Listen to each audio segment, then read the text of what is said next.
you just suggested that this woman who was killed, Renee Good, is part of a broader left-wing network. Who do you think is behind this broader left-wing network? Well, it's one of the things we're going to have to figure out, but here's the way that I put it. When somebody throws a brick at an ICE agent, or somebody tries to run over an ICE agent, who paid for the brick? And who told protesters to show up and engage in violent activity against our law enforcement officers?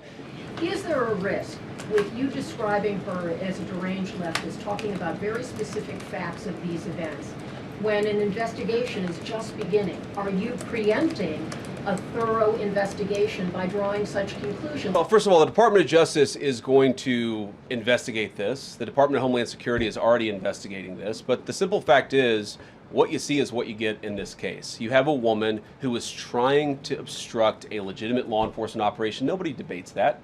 You have a woman who aimed her car at a law enforcement officer and pressed on the accelerator. Nobody debates that. I can believe that her death is a tragedy while also recognizing that it's a tragedy of her own making and a tragedy of the far left who has marshaled an entire movement, a lunatic fringe, against our law enforcement officers. There's a part of me that feels very, very sad for this woman, not just because she lost her life, but because I think she is a victim of left-wing ideology.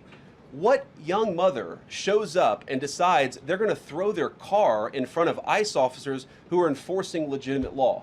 You've got to be a little brainwashed to get to that point to where you're willing, not just to protest, that's fine, not peacefully protest, but throw your vehicle in front of legitimate law enforcement officers and drive your car into them.